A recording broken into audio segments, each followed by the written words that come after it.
Tratado. RBC no se solidariza necesariamente con el contenido y las opiniones vertidas en este programa.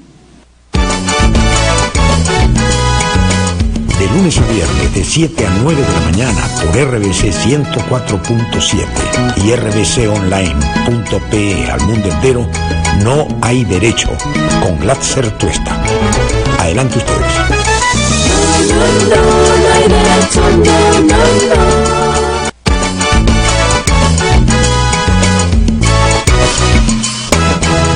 ¿Qué tal, amigos y amigas? Muy buenos días a todos y todas ustedes. Muchas gracias como siempre por acompañarnos. Son las 7:02 de la mañana. Vamos a dar inicio al programa de hoy. Hoy es 6 de diciembre del año 2017. Un saludo muy especial como todas las mañanas a quienes a esta hora están sintonizando ya RBC Radio a través del 104.7 de la FM aquí en Lima, en la capital de la República. Muchísimas gracias también a quienes nos siguen en vivo y en directo a través de un grupo importante de radioemisoras que hacen parte de la Red Nacional de IDL Radio y que a esta hora transmiten en vivo y en directo el programa y nos permiten llegar también a sus audiencias. Muchísimas gracias por eso. Gracias también a quienes no tienen la posibilidad de transmitirlo en vivo porque tienen noticieros a esta hora o porque tienen concesionados sus espacios, pero se toman la molestia y nos permiten más adelante difundir este espacio. Y les agradecemos también por eso. Gracias a quienes nos siguen a través de algunos canales de televisión. Algunos medios cogen la señal del programa y la transmiten después en su programación. Muchísimas gracias por eso está creciendo bastante también. Gracias a quienes nos siguen a través de internet. Ahí hay varias alternativas. Una puede ser la página de IDL Radio, que hemos logrado ya recuperar, como les conté hace ayer o antes de ayer, que hemos tenido problemas, nos hackearon la página. Felizmente hemos podido recuperar toda la información y esto nos motiva no solo a seguir y a mejorar nuestro trabajo, sino efectivamente a mejorar nuestros sistemas de seguridad para evitar que esto, que parecería ser un anuncio, una advertencia de que así van a responder frente a puntos de vista que seguramente no les gusta y frente a, también quiero decirlo, que cada vez tenemos un poco más de acogida y un nuevo sector que muy amablemente se empieza a sumar al que ya teníamos desde hace bastante tiempo. También nos puede ubicar en la página web de RBC Online. Ahí nos puede encontrar, escuchar y ver también. También nos puede seguir a través de las redes sociales. Esto es realmente magnífico porque se puede hacer en vivo, se puede hacer además de una manera especial porque nos permite interactuar. Ustedes nos pueden escribir a través del Facebook mientras estamos al aire y nosotros con mucho gusto vamos comentando, recogiendo algunas de las cosas que ustedes nos plantean ahí para mejorar el programa todos los días, que se hace con mucho cariño para ustedes. También quiero agradecer a otros medios de comunicación que, como el día de hoy, reproducen algunas notas del programa de ayer a propósito de aquellos temas que llaman, por cierto, todavía mucho la atención y que creo yo también son el anuncio de que estamos entrando a un escenario de turbulencia mayor y que hay que estar preparados para evitar la situación más riesgosa y más dramática en nuestro país, que sería romper con el orden constitucional y generar un vacío de poder, que es lo que claramente un sector de la política encabezado por el fujimorismo quisiera que pase pronto. Voy a comentar esto también. Muchísimas gracias también a muchas personas que nos siguen desde el extranjero. Ayer no tengo el nombre exacto ahora, ayer lo anoté pero no he traído la anotación acá. Una persona que nos escribe desde Suecia y nos pide mandar un saludo para los residentes en Malmo, en Suecia. Yo conocí ahí un tiempito, estudié en la Universidad de Lund, justamente en Suecia, estaba muy cerca de Malmo, entonces pasé algunos días por ahí también. Un saludo especial a quienes desde allá nos escuchan y siguen el programa. Muchísimas gracias también a quienes desde distintas zonas del país nos están escuchando a través de Facebook y que día a día nos comentan y nos hacen llegar sus saludos. Saludos para Nelly, por ejemplo, que está en Guadalajara, en México. Muchísimas gracias por la sintonía y así voy a ir saludando a quienes me sea posible mientras desarrollamos el programa. Bueno, vayamos a los temas que tenemos el día de hoy. Hasta el día de ayer pues esto que comentaba Guido Lombardi, que fue uno de nuestros invitados, en torno a las declaraciones de la señora Jenny Vilcatoma, pues parecía estar en medio de lo que podría ser el folclore y el anecdotario político de nuestro país, de una persona que, digamos, saltó a la luz y a la fama de manera muy abrupta, y, digamos, le encantó y empezó, digamos, desde una lógica farandulera a entender que los medios de comunicación eran el mejor espacio para exhibirse, hacerse conocido y después aprovechar esas circunstancias para, por cierto, ubicarse mejor. Y vio que la política le abría las puertas y no dudó en meterse con el fujimorismo, vincularse al fujimorismo para tratar de lavarle la cara, con el único propósito de que le dieran una buena ubicación para ser congresista, cosa que consiguió, porque finalmente una persona como Jenny Vilcatoma, que sin haber participado activamente del partido de Keiko Fujimori, tuviera el número 2 en la lista del fujimorismo, era, digamos, la expresión de la voluntad muy clara de Keiko Fujimori y sus asesores de que pusieran ahí a dar la sensación de que algo querían hacer en contra de la corrupción. La corrupción, que además para la señora Jenny Vilcatoma es más intensa cuando no se trata del fujimorismo. Hasta ahora, pese a que formalmente no está en el fujimorismo, se pone nerviosa cuando uno le pregunta por Joaquín Ramírez, y ahí sí le parece que tendría que estudiar más el caso, que no lo conoce bien, que le parece que ese es un asunto, bueno, que debería investigarse con independencia, pero tampoco buscar cortarle la cabeza mediáticamente.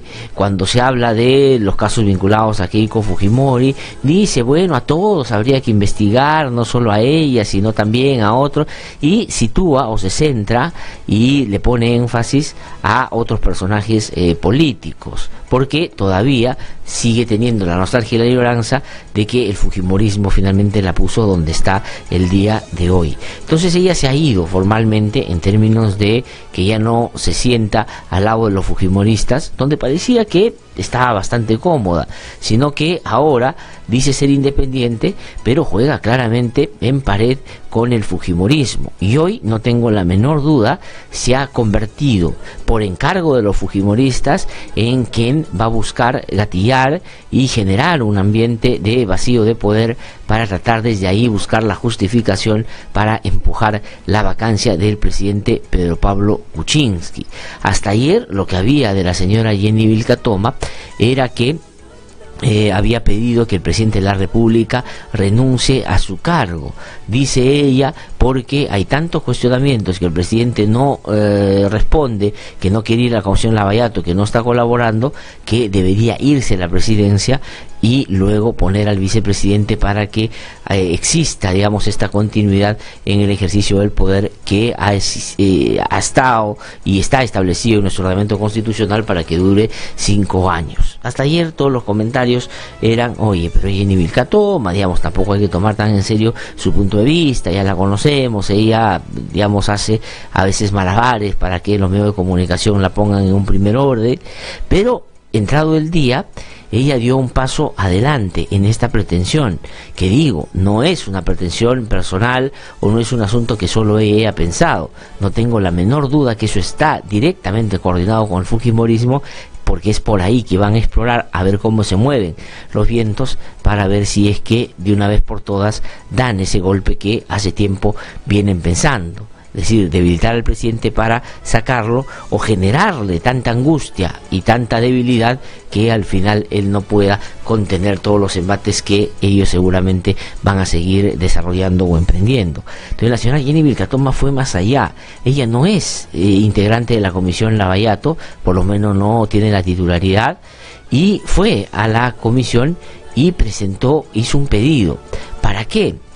Para que llevaran a la señora Nancy Lange, que ustedes saben es esposa del presidente, para que pudiera ella dar a conocer, dice, todo lo que conoce sobre el vínculo que ella y su esposo, o sea, el presidente de la República, han tenido con First Capital, que es una empresa que da servicios de consultoría a distintos otros inversionistas en el Perú y otras partes del mundo, que tienen, digamos, a la base a un grupo de personas que son muy cercanas a Pedro Pablo Kuczynski. Entonces la señora no solo pidió que el presidente renuncie, sino fue a la comisión a decir que vaya la presidenta. Es decir, esa es una manera de cómo seguir golpeando al presidente, porque como el presidente tiene la cobertura constitucional para decidir el modo, la manera, el momento, cómo tienen que interrogarlo o cómo responder a las expectativas o las preguntas que tiene la comisión, y él ha optado por hacerlo por escrito, entonces ahora quieren golpear a la esposa para con eso generarle problemas a Pedro Pablo Kuczynski. Obviamente esto no tiene nada que ver con que Kuczynski debe o no responder por varias cosas que efectivamente llaman la atención y que él tiene que aclarar, eso no tengo la menor duda, pero esta manera de cómo lo están haciendo, tratando de generar o emitir el mensaje de que el presidente se resiste a colaborar, por lo tanto algo debe estar ocultando, y vamos a empezar a darle a la esposa para que eso pueda generar mayor debilidad en el gobierno, realmente es un asunto muy, pero muy peligroso,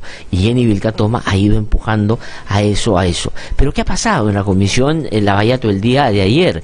La señora Rosa Bartra, que es la presidenta de esta comisión, que no hay que olvidar, es la asesorada de la señora Marta Chávez, que es su asesora principal, pues tienen, digamos, solo modos y maneras distintas de decir las cosas, pero creo que reflejan el mismo autoritarismo y la misma manera de hacer política, pues inmediatamente puso a votación el pedido de la señora Vilcatoma y se aprobó en la comisión de que vaya la señora Nancy Lange al Parlamento, lo que va a significar, y no tiene, creo yo, absolutamente nada que ver con tener información para poder de alguna manera entender qué pasó con esta empresa y Odebrecht, o con el presidente y esta empresa, o los amigos del presidente con Odebrecht, sino mandar la señal de que ya que tú no quieres venir, ahora vas a ver cómo nosotros te hacemos la vida un poquito más de a cuadritos, y eso es lo que va a pasar. Ya se aceptó, se va a programar y va a tener que ir la esposa del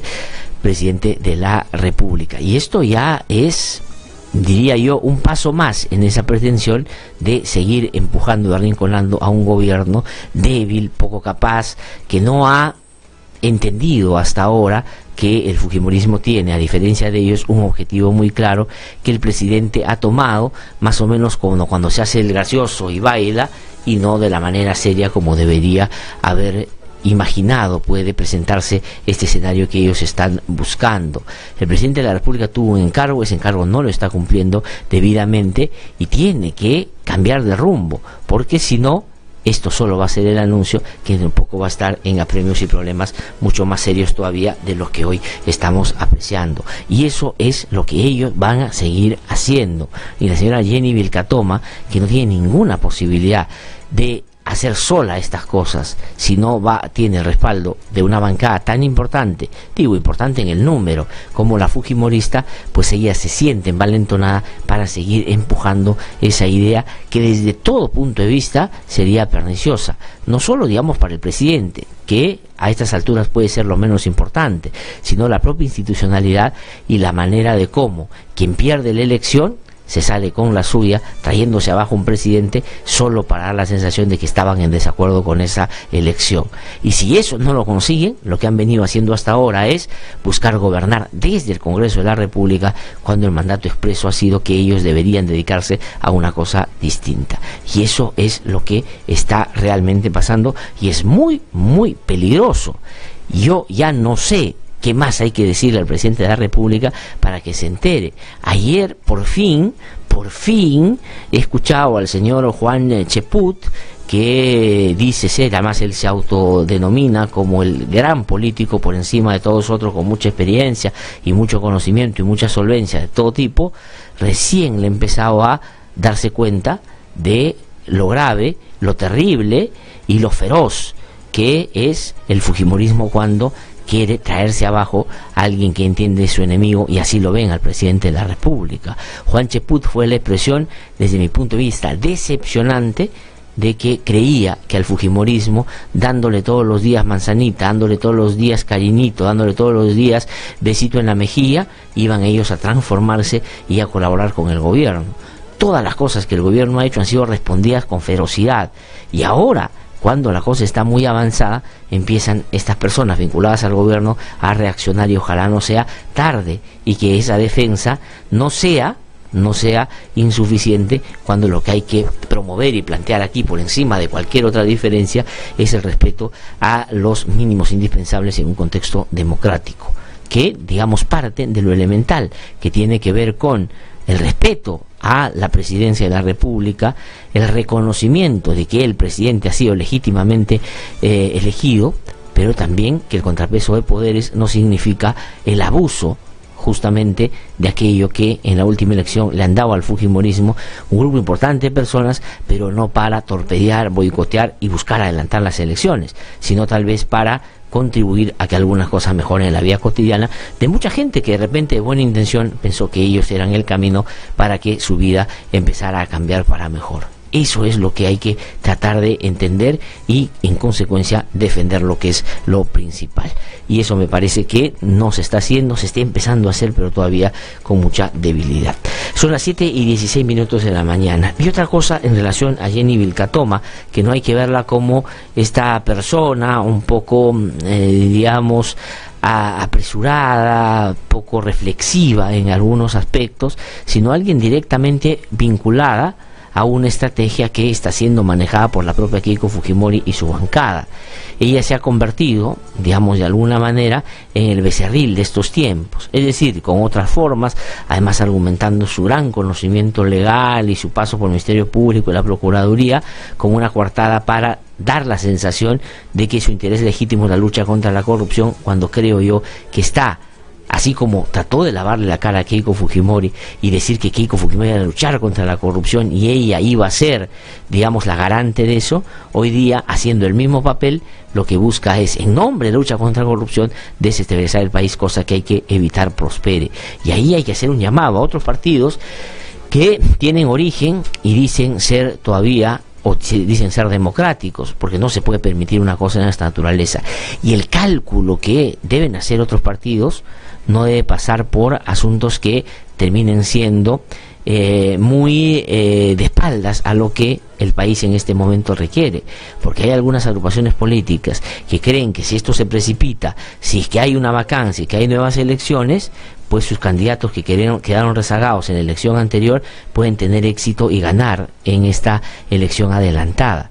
Y eso es de una tremenda irresponsabilidad, pero sobre todo de una mezquindad con un país que requiere niveles de estabilidad para poder seguir mejorando en unos ámbitos. El presidente Kuczynski no es de lejos, ¿no es cierto?, el presidente que mucha gente que votó por él esperaba, pero digamos, el principio básico de la democracia es respetar los plazos constitucionales, y al margen de los cuestionamientos que él pueda tener, hay procedimientos que la propia Constitución establece para poder sancionarlo una vez cuando termine su mandato, como ha pasado con otros expresidentes que hoy están en situación muy difícil, como todos ustedes saben. Hay que tener mucho cuidado con eso. Y en relación a la señora Jenny Vilcatoma, también ha dicho otro asunto que la verdad es peligroso. Se ha autoproclamado como la persona que hizo posible que el señor Pablo Sánchez fuera fiscal de la Nación. ¿Qué cosa es lo que ha dicho la señora Jenny Vilcatoma? Ha dicho que por ella es que finalmente se logró sacar al señor Ramos Heredia, que era antes el fiscal de la Nación, y porque estaba vinculado a la organización de César Álvarez en la región Ancash, y solo porque ella hizo lo que hizo es que se generó el escenario propicio para que entrara Pablo Sánchez como fiscal de la Nación.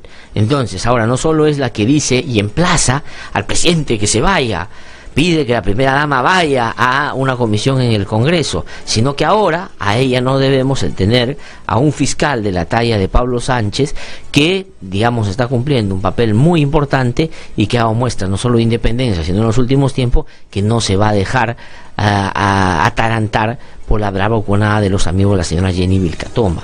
Entonces ese es un asunto que hay que rechazar. Pero vamos a escuchar lo que dijo Jenny Vilcatoma sobre el tema del fiscal de la Nación para comentarlo más en detalle. El señor Pablo Sánchez, cuando de destituir al señor Ramos Heredia se trataba, me recibía en su despacho. Yo era una persona brillante, era una genia cuando teníamos que hablar de todas las irregularidades del señor Ramos Heredia respecto al caso de la Centralita. Él supo cuando yo recibí en la Procuraduría ese audio que comprometía a Ramos Heredia con la región Ancash, que finalmente dio lugar a su destitución, el fiscal Pablo Sánchez lo sabía. Cuando es destituido el señor Ramos Heredia, ¿por qué? Porque yo presento este audio a la Fiscalía, donde un policía conversaba con un funcionario de la región Ancash, de que la Oficina de Control Interno Suprema que dirigía a Ramos Heredia en la Comisión B iba a llegar a la región Ancash e iban a destrozar a un fiscal que se llamaba el fiscal Checa, que era el que se estaba enfrentando a la mafia de César Álvarez, y eso revelaba, ¿no?, una información que era secreta del órgano de control interno, y eso salió en todos los medios, y que generó al final la destitución del señor Ramos Heredia, gracias a la cual el señor Pablo Sánchez el día de hoy es fiscal de la Nación. Entonces ahora Vilca Toma presidente, no presidenta, Vilca Broma le dicen algunos. A ver, vamos a poner las cosas en su lugar. Este tipo de declaraciones, sumadas a las dos acciones que yo he comentado antes, a pedir que el presidente deje el cargo y que además la señora Nancy Lange vaya a la Comisión Lavallato sabiendo que ahí la van a tratar, digamos, van a tratar de hacer con ella lo que no pudieron hacer con Pedro Pablo Kuczynski.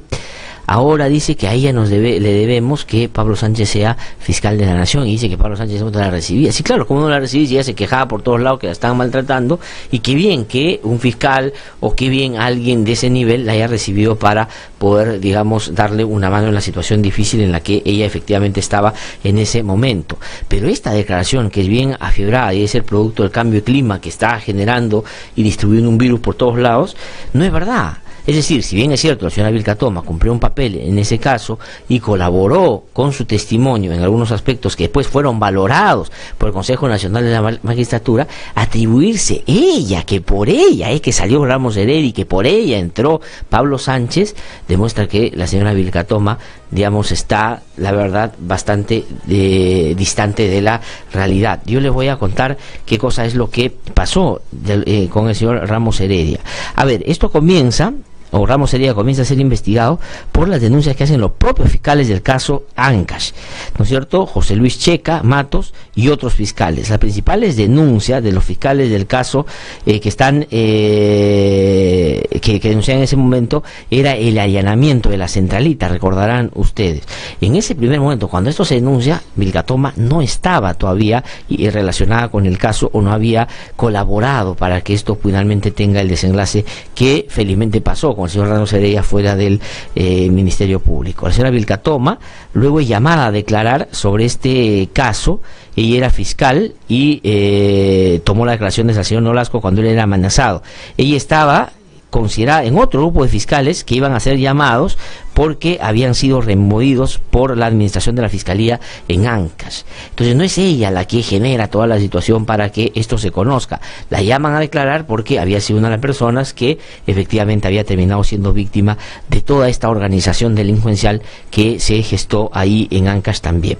Pero además de eso, en la Fiscalía Suprema ya habían comenzado a de alguna manera bajar el dedo a Ramos Heredia, y esto se empieza a discutir en la Junta de Fiscales, y es en el Consejo Nacional de la Magistratura la actuación de la mano de Gonzalo García Núñez, que era el presidente del Consejo de la Magistratura, que se empieza a investigar y a profundizar. Y hay organizaciones como el IDE, la institución en la que yo era en ese momento director, pues que presentamos recursos para que sean tomados en cuenta en el proceso, y eso ayuda o digamos contribuye a que finalmente se tengan todos los elementos a la mano para que se tome la decisión del señor Ramos Heredia, de sacar al señor Ramos Heredia. No es que la señora Vilca Toma es la que originó todo eso. Eso me preocupa, porque es una persona que no está diciendo exactamente lo que pasó y se atribuye ahora todo esto para darle o buscar darle legitimidad a los pedidos que está haciendo, entre otras, nada más ni nada menos que la salida del presidente de la República. Entonces hay que tener mucho cuidado con eso. Pero si fuera solamente una persona que, digamos, va elucubrando y va generando escenarios y va peleando con algunos fantasmas, bueno, es su problema. Pero el asunto está que tiene a la bancada fujimorista impulsando esas medidas. y ellos le dan los votos suficientes para generar un ambiente de tensión mayor del que estábamos viviendo hace solo unas semanas, siempre con la intuición y la idea de que hacia eso estaban caminando sobre todo los fujimoristas. Entonces hay que tener mucho cuidado con eso, y además lo digo por una razón muy sencilla, y no sé si voy a pecar de incidente en este asunto. Cuando a Jenny Vilcatoma la sacan de procuradora, yo era director general del IDL en ese momento, y conversamos con ella porque ella nos busca para apoyarla, y de verdad que la situación era complicada. Yo personalmente le ayudé a buscar la seguridad que le habían quitado en el Ministerio del Interior. Yo ayudé a hacer las gestiones, hablé con Naciones Unidas, hablé con varios para que buscaran proteger a Vilcatoma, que en ese momento estaba en una situación difícil. Por hacer esas cosas y por de alguna manera respaldar en alguna medida lo que ella había denunciado en ese momento, digamos, tuve enfrentamientos con gente en otros medios de comunicación que claramente identificaban a la Jenny Vilcatoma que estamos viendo ahora, y yo no he dudado después de decir que me equivoqué en varios de los aspectos en ese momento y que después he reconocido. Por eso justamente que, conociendo al personaje y sabiendo, digamos, de sus pretensiones y de sus andanzas de hoy en cercanías con el fujimorismo, es que advierto que esto no es parte de una anécdota, sino de todo un plan que está organizado para justamente generarle problemas al presidente de la República. Presidente de la República que, por cierto, yo critico duramente ahora porque creo que no está haciendo bien las cosas, pero esta sin duda es la salida que todos los que queremos el sistema democrático deberíamos abiertamente rechazar. Son las 7:27 de la mañana, tengo que ir a una pausa, pero antes de eso quiero dar una muy buena noticia. Ayer conversé con Juan Carlos Ruiz Molleda, quien es el coordinador del área de litigio constitucional y pueblos indígenas en el IDL, y me dio una muy buena noticia, y es que la Comisión Interamericana de Derechos Humanos ha dado medidas cautelares para las comunidades de Cuninico y otras respecto a los derrames que se produjeron ahí el 2014. Esta solicitud de medidas cautelares la presentó la Coordinadora Nacional de Derechos Humanos, la Organización Regional de los Pueblos Indígenas de la Amazonía Norte del Perú, la Asociación Cocama de Desarrollo y Conservación de la Cuenca San Pablo Tapixca, la Organización Regional de Pueblos Indígenas del Oriente, Galo Vázquez Silva, el Gobierno Territorial Huampis, el Instituto de Defensa Legal, Herbert Rice, que es una organización que apoya también todos estos procesos, y finalmente la comisión ha estimado por conveniente, ha entendido que son graves estos hechos y ha pedido medidas cautelares, es decir, que protejan a estas comunidades y que inmediatamente sean atendidas por las distintas vulneraciones a sus derechos fundamentales que se han producido durante y después de estos graves hechos. Es una muy buena noticia, porque cuando no te hacen caso aquí, felizmente tenemos la posibilidad, por tratados y convenios internacionales que el Perú ha suscrito voluntariamente, el derecho a exigir justicia también en el ámbito internacional. Una muy buena noticia, felicitaciones por supuesto a todos los que han tenido que ver con esto, y en particular a Juan Carlos Ruiz y a todo el equipo de Pueblos Indígenas de Derecho Constitucional del IDL. Tengo que ir a una pausa, regreso en un instante. Estamos aquí en No Hay Derecho, viniendo les cuento qué vamos a tener el día de hoy. Soy Carolina Ollague, hermana de Dora Ollague, estudiante de la Universidad Nacional Enrique Guzmán y Valle, La Cantuta. Ella fue detenida, desaparecida, torturada y ejecutada extrajudicialmente la madrugada del 18 de julio de 1992 por el Destacamento Colina, el grupo armado dirigido por el expresidente Alberto Fujimori, quien hoy está preso por los crímenes cometidos. El indulto es un insulto.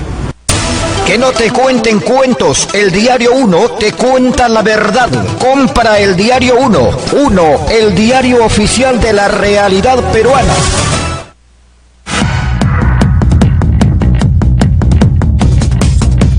Son las 7:29 de la mañana, estamos de vuelta aquí en No Hay Derecho, y vamos a hacer nuestro recorrido por las regiones. Esto es posible gracias a la Red Nacional de IDL Radio. Pero antes de irnos a este recorrido. Voy a contarles que vamos a tener el día de hoy. Vamos a conversar, vamos a hacer una comunicación telefónica con Luz Ibáñez, fiscal superior y flamante jueza de la Corte Penal Internacional, que no pudimos ayer concretar la llamada porque ella estaba en Nueva York.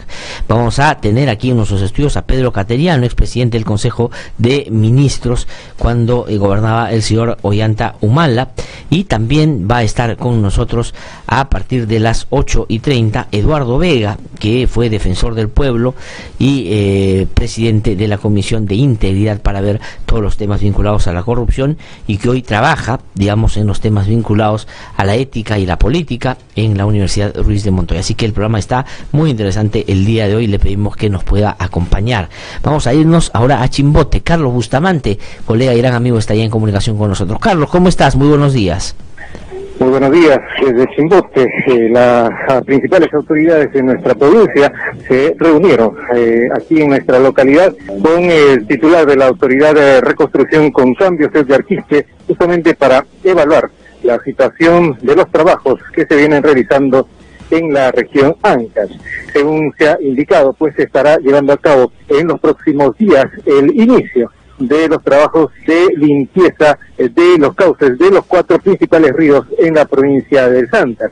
También han realizado pues recorrido a diversas instituciones educativas, especialmente también con el titular del PRONEIT, para constatar que los recursos destinados a las instituciones educativas se estén ejecutando, se estén destinando de la mejor manera. Y anunciado que estarán continuando con las visitas inopinadas en la región Ancash, puesto que ha sido una de las más afectadas. Esta es la información que podemos alcanzar de esta hora. Adelante, estudio.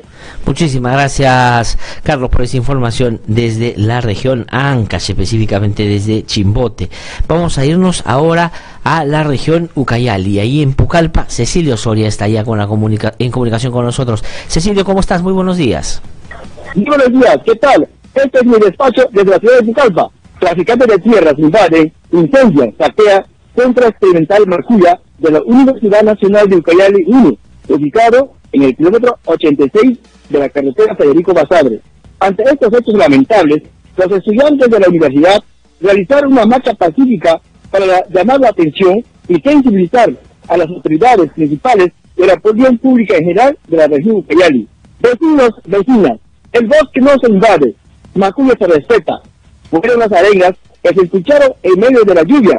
Los traficantes de tierras pretenden tomar posesión ilegal de las 3.000 hectáreas a toda costa. Habló Cecilio Soria González de la calurosa ciudad de Pucallpa para IDL Radio. Muy buenos días. Muchísimas gracias, Cecilio, por esa información desde la región Ucayali, específicamente desde Pucallpa, donde se siguen produciendo este tipo de hechos lamentables en contra de comunidades por la incapacidad o por la complicidad de algunas autoridades con esos traficantes de terrenos. Vamos a irnos ahora a otra zona del país. Nos vamos a Junín, ahí en Huancayo. Efraín Rojas con información. Efraín, ¿cómo estás? Muy buenos días. ¿Qué tal, amigos de IDL Radio? En la ciudad de Huancayo, el día de hoy, a partir de las 6 de la tarde, se va a llevar a cabo la gran marcha nacional contra la corrupción. Esta protesta de la CGTP es coordinada por la filial de la región Junín. De acuerdo al dirigente Raúl Ariste Cárdenas, ellos no están de acuerdo con esa situación de estos abusos que cometen en contra del Tribunal Constitucional y el fiscal de la Nación. De otro lado de la información, también el día de hoy se desarrolla el cuarto MUNI ejecutivo. Van a participar gobernadores regionales de todo el Perú, también están invitados alcaldes, tienen el registro de los ministros que también van a acudir a este evento. Todo esto presididos por Mercedes Arauz, actual presidente del Consejo de Ministros. Se hacen las coordinaciones que en cualquier momento puede arribar a esta ciudad el presidente de la República, Pedro Pablo Kuczynski. Desde Huancayo, para IDL Radio, Efraín Rojas. Muchísimas gracias, Efraín, por esa información. Sobre lo primero que nos contaba Efraín, efectivamente hoy día hay una marcha a nivel nacional contra el golpe y la corrupción. Hoy día, 6 de diciembre a las 5 de la tarde, aquí en Lima, en la Plaza San Martín. Luchemos juntos porque no nos arrebaten nuestra democracia, dice la convocatoria, y digamos son varios los colectivos que están convocando a esta movilización, en la que yo pienso hay que participar para hacerle notar a quienes abusivamente ejercen el poder, sobre todo del Congreso, pues que hay que ponerles un pare y un basta ya de que esto no puede suceder. Ya los 90 debieron habernos llevado a sacar lecciones importantes de qué cosa sucede cuando perdemos la democracia. Hoy día hay que defenderla de quienes quieren, malsana o malintencionadamente, pues destituir al Tribunal Constitucional, al fiscal de la Nación y generar apuros serios al presidente de la República para tratar de generar un vacío de poder. Hoy a las 5 de la tarde en la Plaza San Martín es la convocatoria de esta marcha nacional contra el golpe y la corrupción. Son las 7:35 de la mañana. Vamos a ir a una pausa. Regresamos en un instante aquí en No Hay Derecho. Soy Reida Cóndor, madre de Armando Amaro Cóndor. Mi hijo estudiaba en la Universidad La Cantuta y fue secuestrado el 18 de julio de 1992. Fue secuestrado por Grupo Colina, mandato de Fujimori. El indulto es un insulto para nosotros. En los últimos 10 años han matado a 137 defensores de derechos humanos y otros 835 están siendo procesados. En el Perú no existe una ley que garantice su labor. Es responsabilidad del Estado proteger y defender a quienes nos defienden. Únete a la campaña y apoya a los defensores de derechos humanos. Búscanos en Facebook como Yo Defiendo y síguenos para enterarte de sus historias. Siente y disfruta el sabor del cascajal, el divino placer de comer. El Cascajal Restaurant Show. Ubícanos en Avenida Francisco Lazo, 2495 Lince. Reservas al 222-2251. El Cascajal, comida peruana para todo el mundo. Que no te cuenten cuentos, el Diario 1 te cuenta la verdad. Compra el Diario 1, el diario oficial de la realidad peruana.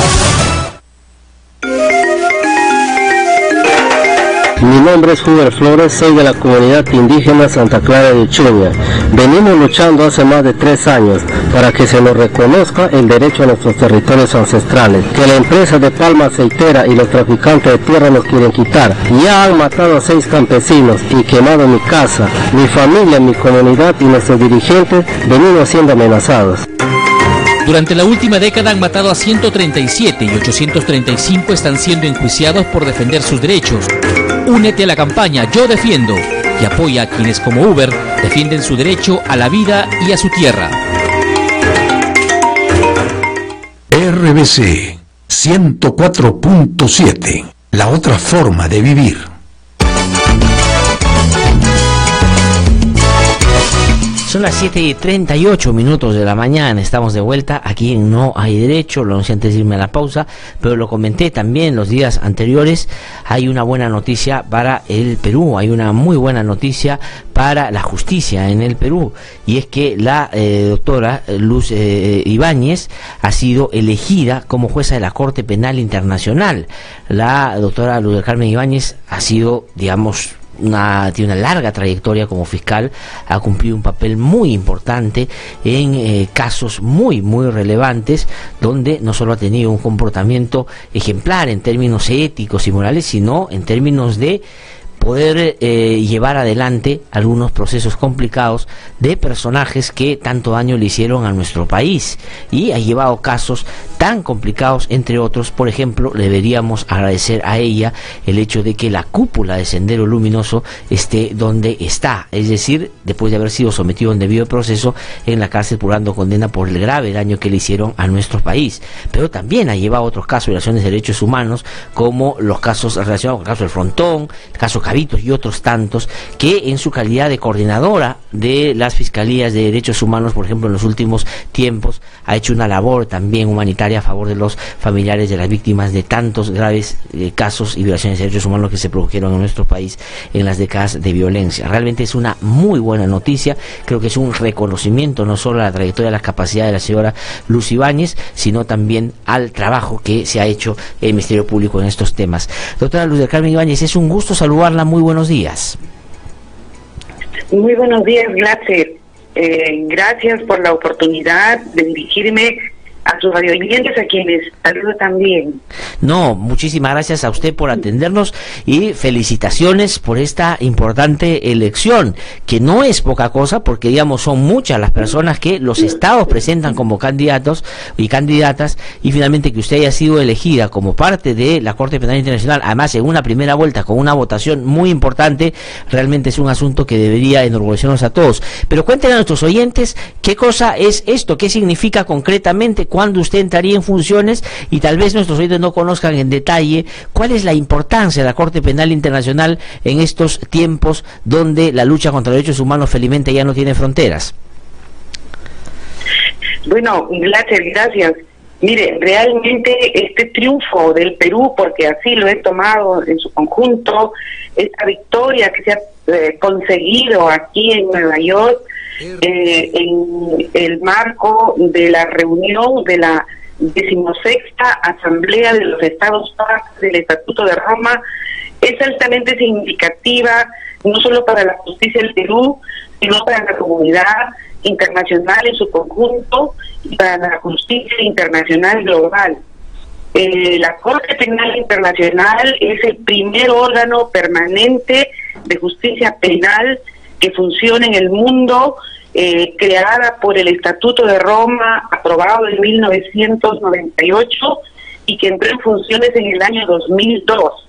Está encargada por primera vez en el mundo como un tribunal permanente, no un tribunal ad hoc ni dependiente de Naciones Unidas, sino más bien independiente absolutamente, de juzgar a los más grandes perpetradores de atrocidades y de graves violaciones a los derechos humanos masivas alrededor del mundo y que pertenezcan a cualquiera de los 124 países que son signatarios del Estatuto de Roma. Es decir, es la única corte mundial que puede juzgar e imponer condenas a los individuos, a los dictadores, a los perpetradores, sean militares, políticos, etcétera, de genocidios, de masivas desapariciones forzadas, de ejecuciones extrajudiciales, etcétera, alrededor del mundo, ¿no? En este momento los casos más importantes que ya se han juzgado provienen de África. Ajá. Pero en este momento se están viendo casos en Afganistán, en Georgia, hay un par de situaciones preliminares abiertas en Sudamérica, y por eso es muy importante. Sí, ¿no? Doctora Carmen Ibáñez, y quería preguntarle también, porque es una cosa que nos dicen nuestros amigos, sobre todo en las redes o el WhatsApp que nos están escribiendo, ¿cómo es que se trabaja en esta corte? ¿Usted va a tener que estar permanentemente ahí? ¿Lo va a hacer desde acá, como en otros sistemas, como el sistema interamericano, por ejemplo, donde los jueces de la Corte Interamericana no es que todo el tiempo están en Costa Rica, le van a adjudicar algunos casos, ven todos los casos? ¿Cómo va a ser? ¿Cuál es el trabajo ya, si uno quiere, más del día a día como juez de la Corte Penal Internacional? Gracias. Mire, este es un nombramiento permanente y mi lugar de residencia y trabajo será La Haya, en Holanda, Países Bajos, durante 9 años. Los juicios se llevan a cabo en La Haya y muy excepcionalmente se desplazan a cualquier lugar del mundo donde haya que recibir algún testimonio de manera itinerante y no sea posible que se reciba de otra manera. Ahora, quiero contarle 2 cosas. Sí, por favor. Primero, que me olvidé de decirle que la competencia para este cargo ha sido una competencia muy dura, competido con países como Japón o Canadá, que tienen más de 2 años de campaña, los candidatos, candidatas, todas de muy altas credenciales. Mi campaña, bueno, a mí me propusieron hace 3 meses, no he tenido ni 3 meses de campaña, y más que nada ha consistido en exponer el trabajo que se ha venido realizando por mi persona y por supuesto por parte de todos los candidatos a nivel de sus países, pero exponiéndolos a todos los países que son parte del Estatuto de Roma. Y hemos participado también en paneles públicos en La Haya. Por supuesto, se trabaja en inglés y en francés, no hay otro idioma de trabajo acá. Sí. Espero que conmigo podamos hacer realidad que haya una parte del trabajo en español. Y luego he pasado evaluaciones del Comité Asesor de la Asamblea de Estados Partes aquí en La Haya, en donde, bueno, en septiembre fui examinada por 9 miembros que son ex jueces de la Corte Penal Internacional y de otros tribunales, y obtuve una de las más altas calificaciones. Sí, pero eso todo está sujeto, independientemente de las credenciales, a las cuestiones y circunstancias de alta política internacional de los países. Por tanto, aquí ha habido también un gran trabajo de la diplomacia peruana. No, realmente ha sido muy importante, pero como yo suelo decir, si es que, digamos, todo se ha basado en la trayectoria del trabajo que usted ha desarrollado acá, que creo que exhibirla a nivel internacional ya le daba unos puntos de ventaja por el buen papel que ha cumplido en casos muy relevantes. Además, ¿cuándo entra en funciones ya concretamente? ¿Es inmediatamente después de haber sido electa o todavía, digamos, corre un plazo para que usted pueda empezar a trabajar? Mire, nosotros, el país Perú y Japón hemos sido electos en primera ronda, en primera vuelta el día lunes. Las elecciones continúan todavía ahora porque son 6 plazas las que hay que llenar. Ayer salieron los países de África, 2 africanas, y hoy probablemente esperamos que concluya la elección. A partir de esto nos expiden credenciales y en marzo probablemente será la juramentación, en marzo del 2018, y a partir de allí asumir funciones en La Haya por 9 años. Sí, doctora Lourdes Carmen Ibáñez, antes de terminar y con cargo a que en otro momento podamos ya seguramente hablar más en detalle sobre los casos y temas que ya concretamente le va a tocar ver, quería, digamos, plantearle y pedirle una reflexión sobre algo que a nosotros y en general a todos nos parece importante y tiene que ver con el rol y el papel de los administradores de justicia, jueces y fiscales en nuestros países que permanentemente están sometidos a una serie de presiones y amenazas cuando investigan graves casos de violaciones a derechos humanos, crímenes de lesa humanidad y hoy por hoy también por casos vinculados a la corrupción que lamentablemente en nuestros países ha llegado hasta los máximos niveles. ¿Cómo hacer, digamos, ahora desde una mirada no solo como una fiscal peruana que hizo un trabajo tan importante tantos años, sino desde fuera reflexionar sobre este tema? Mire, yo lo creo y lo digo y lo he dicho aquí en el marco de mi campaña. Uno de los pilares básicos para el buen funcionamiento de los órganos de justicia es el respeto a su autonomía e independencia. El Estado de Derecho y la democracia se basan en eso, en el respeto de los poderes, en el respeto mutuo. Y en el caso de fiscales y jueces, necesariamente deben trabajar con la autonomía y la independencia, y los jueces la imparcialidad y objetividad que los casos merecen. No todos los casos son fáciles. Los casos de criminalidad organizada, de derechos humanos, de corrupción, etcétera, son muy difíciles. Hay muchas fórmulas especiales de trabajar, por eso es que toma su tiempo. Pero eso no significa que no estén haciendo nada. Entonces, sí, se cree en la democracia y se cree en el Estado de Derecho, hay que respetar la autonomía de jueces y fiscales. No existe otra fórmula para sacar adelante los grandes casos y para que la democracia se preserve como tal. Sí, le pregunto esto en términos, por cierto, generales, pero a partir de 2 hechos que en el Perú en este momento están ocurriendo. Una, que hay, digamos, tramitándose o en camino en el Congreso de la República una acusación constitucional, por infracción constitucional al fiscal de la Nación y la posibilidad dentro de poco de que 4 magistrados del Tribunal Constitucional dejen de serlo, a propósito de una sentencia que dieron y a un sector no le gustó y han pedido que puedan destituirlos. Sobre esos casos concretos, ¿cree usted que, digamos, sin duda hay ahí elementos riesgosos que podrían finalmente, si se materializan, generar un ambiente perjudicial para, en general, la administración de justicia y para todos los ciudadanos? Sin duda, desde aquí yo quisiera pedir a los miembros del Parlamento una reflexión intensa en torno a lo que su actividad, querida o no querida, porque a estas alturas ya no está muy claro todo, pudiera derivar en que estas acusaciones constitucionales, las que no tienen base, pudieran prosperar. En el caso del señor fiscal de la Nación, no sé si es por desconocimiento u otro factor, no se le puede exigir al señor fiscal de la Nación cosas que solamente puede hacer el fiscal provincial. El fiscal de la Nación no tiene injerencia, no tiene autoridad para exigirle una situación u otra a un fiscal provincial que investiga. El provincial es dueño de su caso y él no podría aceptar imposiciones de superiores en los que él no estuviera de acuerdo. Entonces, no se le puede exigir al fiscal de la Nación algo que no está en sus atribuciones ni en sus competencias, por un lado. Y en el caso de los miembros del Tribunal Constitucional, creo que ellos tienen un mandato establecido en la Constitución, que es dentro de ese marco que se han desempeñado. Y más aún cuando es un caso que por un lado no había sido totalmente ya resuelto. Entiendo que hay un pedido que todavía no ha sido atendido o resuelto por el Tribunal Constitucional, pero por otro lado, en un sentido en el que, como ya lo dijera uno de los miembros que ya no está, los aspectos penales centrales de ese caso, que es el caso del Frontón, no resuelve el Tribunal Constitucional. Digamos, clasificaciones, cualificaciones o tipificaciones de unos hechos como un tipo de delito u otro, los resuelve la autoridad penal, que es la especialista.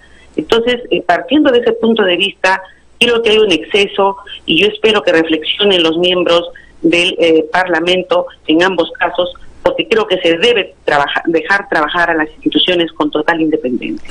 Doctora Luz del Carmen Ibáñez, le agradezco muchísimo por la conversación, le reitero mis felicitaciones, que además yo diría traslado las felicitaciones que muchas personas están a través de este programa haciéndole a usted, y digamos vamos a seguir con atención su trabajo ahí, que no tenemos la menor duda va a ser seguramente una continuación de lo que ya ha venido haciendo acá en estos temas también. Muchísimas gracias y que le vaya muy bien.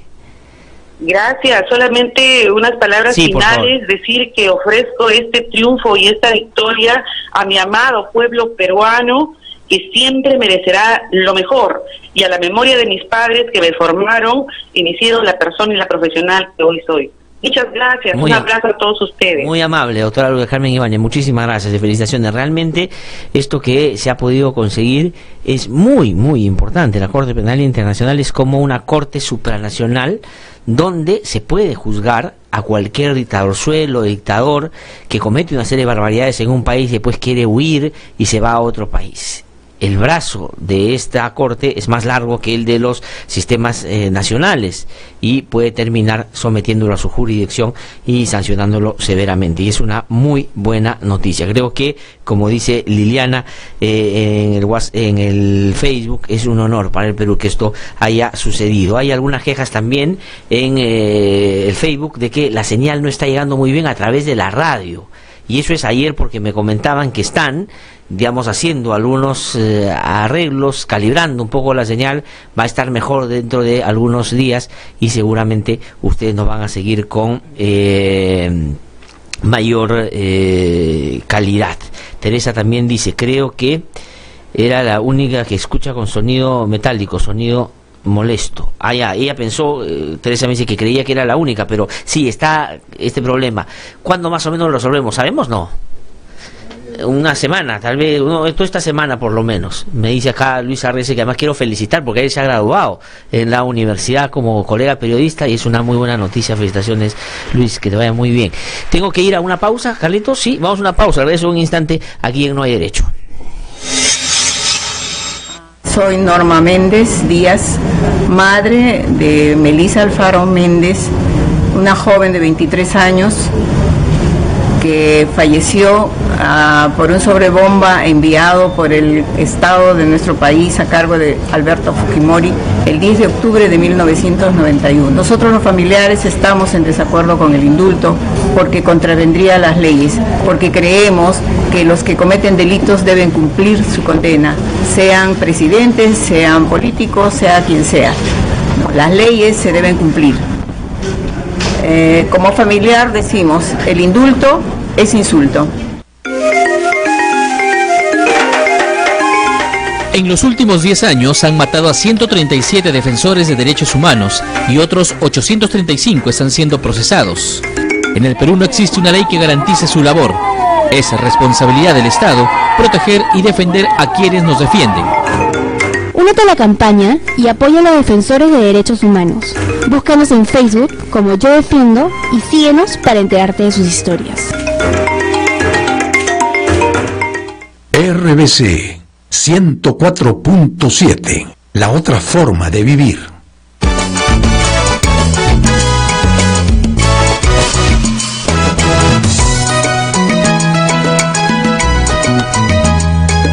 Son las 7:55 de la mañana. Estamos de vuelta aquí en No Hay Derecho y vamos a... no tengo mucho tiempo ya antes del corte. Lo que queremos hacer es primero contarles, a ver, un ratito,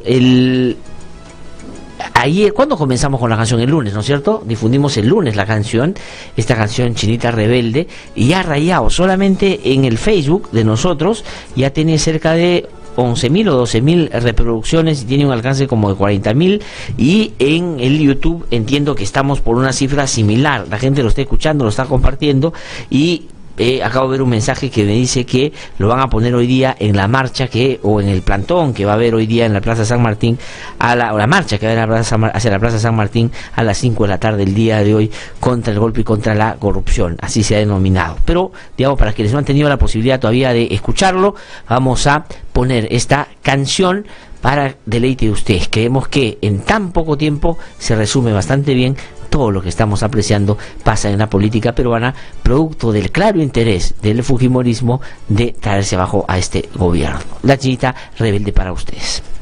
Yo lamento esta actitud de violencia. Es lamentable que quien pretenda ser presidente del Perú tienes que aceptar que del pueblo no tienes los votos para gobernar. Contigo tocaría no solo. Deja de mandar a la oposición que desde el Congreso piensa ya en sacar al gobierno actual. Ella no comprende, Chinita Rebelde, sea como sea la presidencia ella quiere. Dice a su papi no va a indultar. Todos quieren disolver y a los jóvenes devolver. Esto tiene que entender que el presidente no es. Cara PPK y por ser tribunal, él tiene que entender que el presidente no es.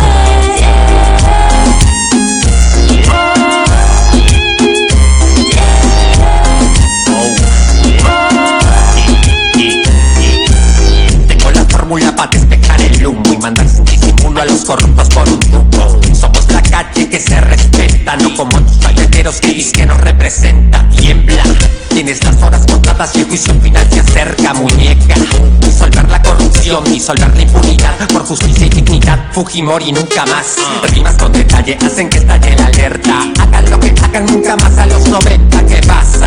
Dictadura y por desgracia la valla no es un ejemplo de lo podridos que andan. Todos quieren disolver y a los 90 volver. Esto tiene que entender que el presidente no es. Para PPK y por ser tribunal, él tiene que entender que el presidente no es.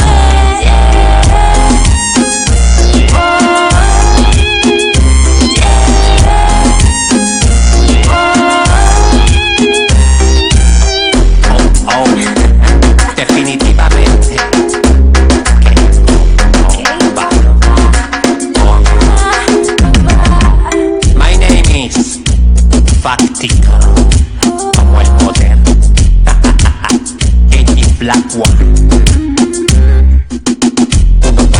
Chopins, el cerebro de esta operación.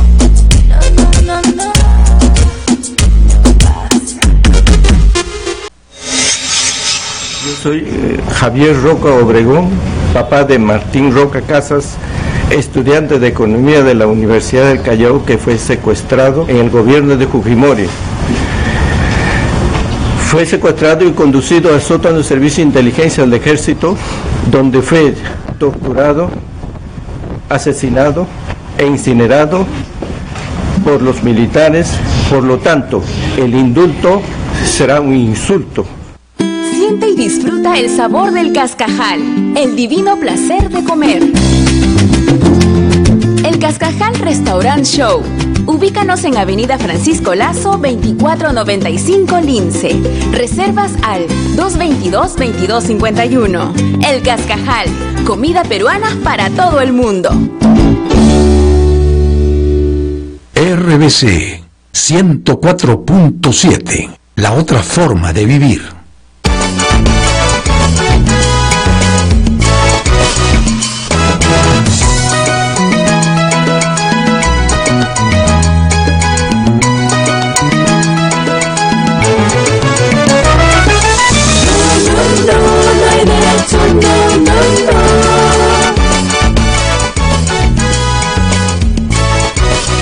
Son las 8 en punto de la mañana. Estamos de vuelta aquí en No Hay Derecho. Lo anuncié antes de irme a la pausa, pero también temprano cuando hacía los comentarios. Está ya aquí en nuestros estudios el doctor Pedro Cateriano. Él, como ustedes saben, es un reconocido abogado, jurista, ha sido presidente del Consejo de Ministros en la época del gobierno de Yantumal, ha sido ministro de Defensa también, y ha tenido la gentileza de venir esta mañana porque hay varios temas que comentar y que sin duda son muy preocupantes, que no solo van por la ya habitual cobertura que se le da a algunos temas vinculados a la corrupción, sino algunos anuncios que dan cuenta de que parecería que sobre todo el fujimorismo quiere ir un poco más allá en torno a su relación con el presidente, que ha sido tensa y el presidente no ha sabido responder debidamente. Doctor Cateriano, es un gusto saludarlo. Buenos días. Gracias por haber venido esta mañana a conversar con nosotros. Han pasado dos cosas que, digamos, hasta ayer algunos lo tomaban como parte del anecdotario político, sobre todo por de donde venían, que es que la señora Jenny Vilcatoma ha pedido que el presidente de la República renuncie por sus vínculos con empresas que a su vez han estado relacionadas con Odebrecht. Pero ayer, la señora Vilcatoma, ante la Comisión Lavallato, de la cual no es parte, ¿no es cierto?, ha hecho un pedido que llamen a la esposa del presidente, y muy rápidamente la comisión ha decidido citar a la esposa del presidente. Esto en el marco de la negativa del presidente de ir y responder a través de un escrito, que es lo que la Constitución habilita para una persona de su rango, ¿no?, como presidente de la República. Esos dos hechos, ¿cómo los tomamos? Bueno, creo que forma parte de la estrategia de Keiko Fujimori y Fuerza Popular de debilitar la figura del presidente de la República, probablemente para intentar vacarlo, ¿no? Uno se pregunta, ¿por qué Fuerza Popular pretende investigar y citar a Pedro Pablo Kuczynski cuando se sabe que la Constitución establece muy claramente que no puede ser acusado constitucionalmente durante su mandato? O sea, no es un problema de ignorancia, no digamos, es un problema que no sabe, legal ni constitucional.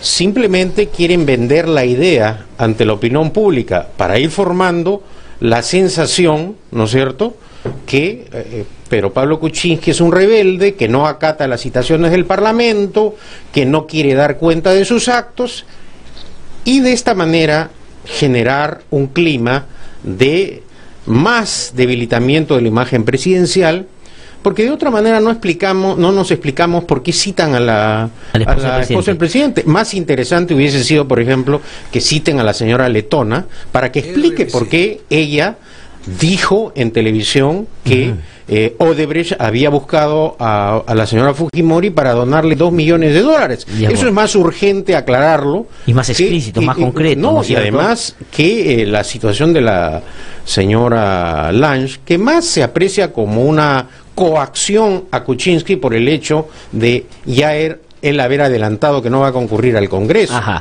Ahora, ¿cree usted entonces, doctor Pedro Cateriano, que están, digamos, buscando generar un ambiente para hacer encajar estos incidentes hacia una causal de vacancia que es la incapacidad moral, es decir, no quiere explicar, resiste al Congreso, no colabora, hay muchos vínculos con el tema de Odebrecht y por lo tanto no puede seguir gobernando. ¿Sería eso un poco la idea? Yo creo que es más grave la situación ver, aún. ¿Por qué razón? Se ha amenazado al Tribunal Constitucional, ¿no? A 4 magistrados. Sí. Cuando los propios fujimoristas saben que los jueces del Tribunal Constitucional, como los parlamentarios, tienen inmunidad, son los únicos, ni los vocales supremos, ni el fiscal de la Nación, que también está en la danza, ¿no es cierto? No obstante, es una amenaza manifiesta al orden constitucional esta acusación. En un contexto, además, en el cual la propia Corte Interamericana de Derechos Humanos, ante la gravedad de la noticia, ha pedido al gobierno de Kuczynski que informe. El Ministerio de Justicia y la Cancillería han guardado silencio y no sería extraño que la Corte Interamericana también adopte medidas. Sí, hasta ayer tenían plazo, que era el 5 de diciembre, para remitir toda la información sobre el caso, pero en particular sobre la situación de los magistrados. Y a eso también le sumamos la acusación constitucional burda contra el fiscal de la Nación, ¿no? Entonces son hechos sumamente graves, diría yo, actitudes manifiestamente golpistas de Fuerza Popular y del APRA, porque lamentablemente hay que señalarlo, un partido con una tradición histórica en defensa de los valores democráticos se ha convertido en el furgón de cola del fujimorismo y apoya, con la excepción del Castillo, diría yo, que juega la clásica escopeta de 2 cañones el APRA. Pero es una situación sumamente grave, ¿no? Sí, ahora, pero digamos, ¿cuál sería al muy corto plazo la pretensión del fujimorismo? Porque una cosa es tener a un presidente muy débil y por lo tanto, digamos, que penda de un hilo y sea el fujimorismo el que pueda mover el hilo hacia donde quiere. Y otra cosa sí es generar ya una vacancia, porque además tendrían que los vicepresidentes ir asumiendo, y me imagino que Vizcarra, con las debilidades que se van a exhibir en ese momento, también podría muy fácilmente... Y con las que rápidamente le buscarán a la señora Arauz, eso no tengo la menor duda. Acá hay un hecho que es evidente. Conforme ha ido avanzando la investigación en el caso Odebrecht, que vincularía a Keiko Fujimori, porque una cosa es, un hecho es indubitable. Barata no va a desmentir pues a Odebrecht, ¿no? ¿Usted cree que no? No, pues porque incurriría en una mentira o complicaría la situación penal de Barata, diré de Marcelo Odebrecht, por cuanto habría mentido. O sea, digamos, terminaría perjudicando a Odebrecht un subordinado a Odebrecht diciendo una cosa que no es exacta. Pero lo dicho por Letona, Úrsula Letona, que usted mencionó hace un ratito.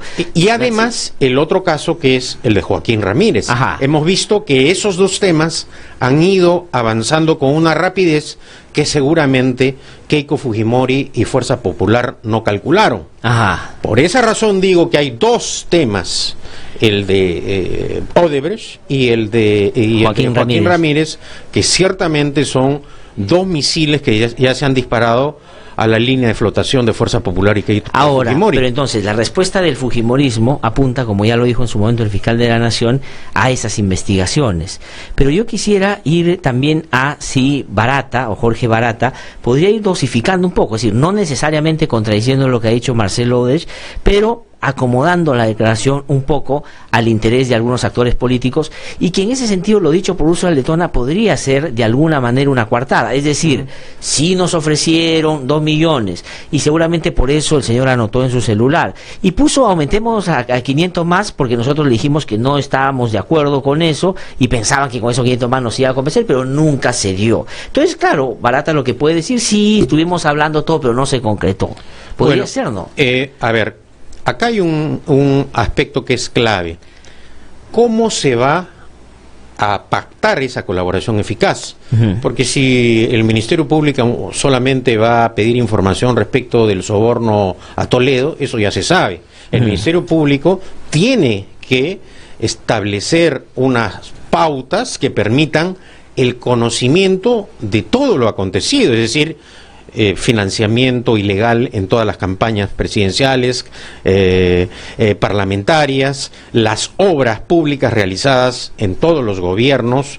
Es decir, no limitarse solamente a un caso específico o 2, porque si no volveríamos a lo mismo. Es decir, a las investigaciones selectivas que hace Fuerza Popular, también a las acusaciones selectivas.